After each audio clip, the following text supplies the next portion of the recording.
অগস্ত মুনি পুলস্ত মুনি তাদের সঙ্গে ছিলে মুনি তিনজন মুনি গিয়েছেন শ্রীরামচন্দ্রের নিকট।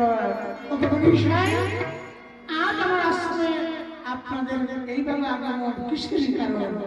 অগরগুণের দোষাই বলুন প্রভু গো, আমরা যে আপনার অযোধ্যা অসময়ে এসেছি, কিসের জন্য এসেছি হয়তো আপনি জানেন না।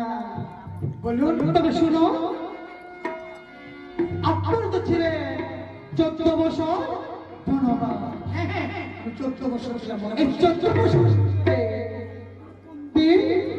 কোন রকম সুখ করেছিলে অগ্রগণী গোসাই, বড় রঘুনাথ গোসাই। সেই সময় সবাই জানে বনবাসে সবসময় দুঃখ, কখনো তো বনবাসে পাওয়া যায় না সুখ। আমার মন হচ্ছে বুঝলি এখনো তোমার কথা হয়নি। তুমি যদি একটা ভালো করে মনে মনে ভেবে দেখো, তোমরা 14 বছর মধ্যেই পণ্ডিত কোনটা সুখ ভেবেছিলে।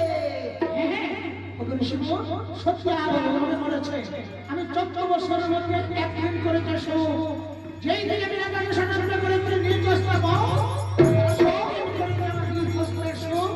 সেই দিকে করেছে 2 নয়নে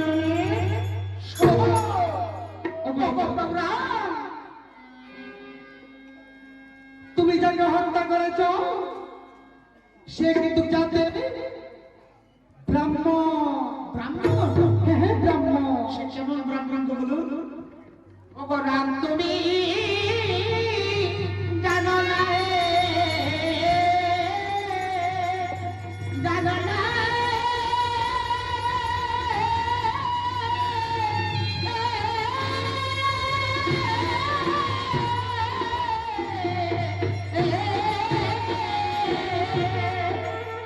ওগো বিশ্বাস আমার করবে না রে,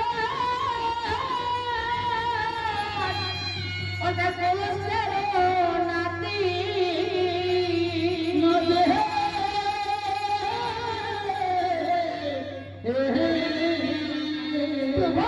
ব্রহ্মবিদে জন্ম তাহার রাক্ষসকুলে খ্যাতি, ব্রহ্মবিদে জন্ম তাহার রাক্ষসকুলে খ্যাতি।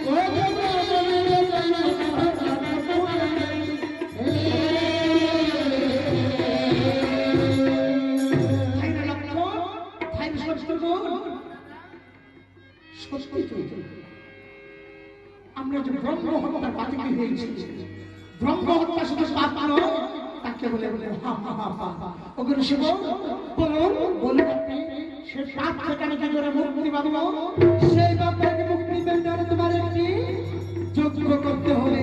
বলুন বলুন আমি কি যজ্ঞ করতে হবে? এবং সেই যজ্ঞের নাম কি? সেই যজ্ঞের নাম হয় গোমতক যজ্ঞ। বলুন গোমতক আমি তো গরু, আর গরু আমরা দুজন যদি বিষ্ণু বন্ধ করি তাহলে আমাদের তার সঙ্গে মহা মহা পাপ আমাদের শুরু হবে।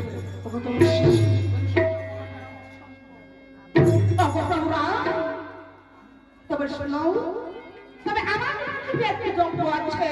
বলো কি যজ্ঞ আছে? তবে আমার সেজনের নাম হলো কি রাজস্বী যজ্ঞ। রাজস্বী যজ্ঞ আমরা এই ত্রিভুবনের মধ্যে আমরা রাম লক্ষ্মণ ভরত শত্রুঘ্ন আমরা 4 ভাই হয়ে যাব। যদি তোমাদের কথা শুনে সত্যি সত্যি সেই জায়গাটা হতে যায় 4 ভাই মিলে আমাদের একটা নির্বাচনের সাধন করতে হবে। না অবশ্যই সেই জন্য আমার দ্বারা অসম্ভব। ওগো রঘুনাথ গোসাই, প্রভু তোমার গায়ে একে দুটি যজ্ঞের নাম বলা হলো, তুমি একটিও পারবে না। তবে শোনো, বলুন আমার এই নিকটে থেকে একটি যজ্ঞ আছে। কি যজ্ঞ বলুন? সেই যজ্ঞের নাম হয় অশ্বমেধ যজ্ঞ। অশ্বমেধ যজ্ঞ? হ্যাঁ প্রভু। সেই যজ্ঞে কি কি দিতে হবে বলুন? সে যজ্ঞে প্রথমে করতে হবে শাহজাহানের মুনিকে শাহজাহানের মুনিকে করতে হবে তাদেরকে বরন্দা। যেদিন যজ্ঞে আহুতি দিতে যাবে সেদিন মন্ত্র দিতে হবে। ঠিক আছে সুরক্ষা সারথি এই মুহূর্তে চলে যাচ্ছিল তরঙ্গনগরে যে একটি সাদা কালো সরে শেষে বেঁচে নিয়ে সামনে অযোধ্যাকে যাও ভাই ভালো তুমি অশ্বমেধ যজ্ঞকে নিয়ে এসে আমার এই অযোধ্যাকে ওগো রঘুনাথ গোসাই তোমার সাহস তো কম নয় অশ্বমেধ যজ্ঞ করতে গিয়েছিল অশ্বগর মহারাজ আর অশ্বমেধ যজ্ঞ করতে গিয়ে তারা সমংসে দিয়েছে তুমি তো অশ্বমেধ যজ্ঞ তুমি করবে ওগরে শিব একবার জন্য আমার জন্য আমি অভ্যুত্র বংশধরা একবার মুখে ব্যক্ত করেছি অশ্বমেধ যজ্ঞ আমি তাই করো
প্রভু গো অশ্ব আনলে তোমাদের যোগ্য হবে না কেননা অশ্বারোহণের জয়বন্ধ লিখন করে অশ্বকে বাঁধিয়ে দিতে হবে তোমার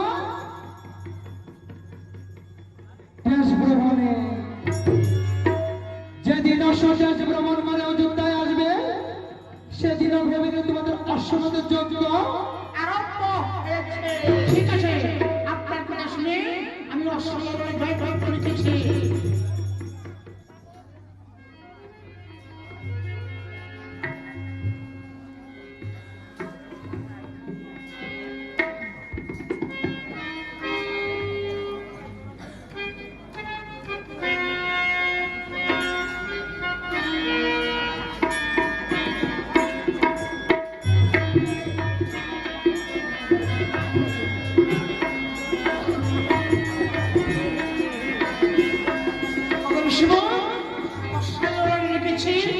শুধু রামের মা সতী রামের মা সতী রামের মা সতী ঠিক আছে ভাইরে সুমন্ত সারথী ভাইরে লক্ষ্মণ তোমরা দুইজন মিলে দুই অঙ্গে সরিয়ে চলে যাও এই অশ্বকে নিয়ে দেখ ভ্রমণে শোনো আমার এই অশ্বকে আমি কাউকে বীর আটকিয়ে রাখতে না পারে ওগো দাদা আমরা তাই করছি